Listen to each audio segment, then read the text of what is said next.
내란 특검팀이 어제 이상민 전 행정안전부 장관을 약 19시간가량 소환 조사했습니다. 특검팀은 이 전 장관에게 내란 중요 임무 종사 혐의를 적용할지도 검토 중인데요. 취재기자 연결해서 자세한 내용 알아보겠습니다. 진기훈 기자 전해주시죠. 네, 내란 특검팀이 마련돼 있는 서울고등검찰청에 나와 있습니다. 이상민 전 행정안전부 장관은 이곳 서울고검청사에서 어제 오전 10시쯤부터 오늘 새벽 4시 40분쯤까지 조사를 받았습니다. 조서 열람 시간까지 포함하면 약 18시간 40분가량 조사를 받은 겁니다. 이 전 장관은 지난해 12월 3일 비상계엄 당시 윤석열 전 대통령의 지시를 받고 소방청에 언론사에 대한 단전 단수를 지시한 혐의를 받고 있습니다. 이 전 장관은 조사를 마친 뒤 나오면서 단전 단수 지시 의혹을 인정하지 않았는지, 또 대통령실 접견실에서 한덕수 전 국무총리와 어떤 대화를 나눴는지 등을 묻는 취재진 질문에 모두 답하지 않았습니다. 특검팀은 윤 전 대통령이 이 전 장관에게 언론사들과 여론조사 업체를 봉쇄하고 소방청을 동원해 단전 단수를 하라는 내용의 문건을 건네며 지시했다고 의심하고 있습니다.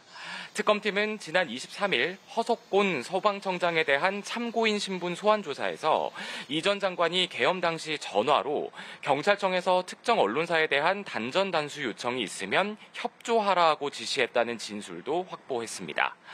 또 특검팀은 이 전 장관에게 내란 중요 임무 종사 혐의를 적용할지도 검토하고 있습니다.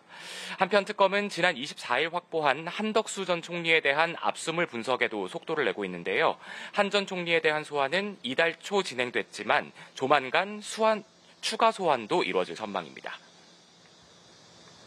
네, 한편 김건희 특검팀은 어제 김 여사 일가에 대한 압수수색 중에 김 여사의 것으로 보이는 목걸이를 확보했다고요. 네, 그렇습니다. 김건희 특검팀은 어제 김건희 여사 일가에 대한 전방위 압수수색을 벌였는데요. 김 여사의 모친 최은순 씨와 오빠 김진우 씨의 자택과 사무실, 그리고 국민의힘 김선교 의원실 등 총 8곳을 대상으로 압수수색을 벌였습니다. 또 경기 남양주시에 있는 김 여사 일가 인척의 자택도 압수수색 대상에 포함됐는데요. 수사팀은 이곳에서 김 여사가 2022년 6월 나토 순방 당시 착용한 걸로 보이는 고가의 목걸이의 실물을 확보한 걸로 전해졌습니다. 이게 6천만 원 상당의 목걸이인데 당시 재산 신고에서 누락됐다는 논란이 일기도 했습니다. 김 여사 측은 특검팀이 확보한 목걸이는 해외에서 구입한 모조품이라고 주장하고 있어서 특검팀은 모조품 여부를 확인할 방침입니다. 한편 특검팀은 김 여사의 이른바 문고리 3인방이라고 불리는 인물들 중 유경옥, 정지원 전 대통령실 행정관도 소환 조사했는데요. 두 사람 모두 밤 늦은 시간까지 강도 높은 조사를 받은 뒤 오늘 새벽 귀가했습니다.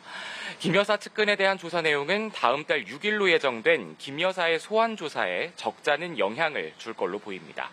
지금까지 서울고등검찰청에서 연합뉴스TV 진기훈입니다.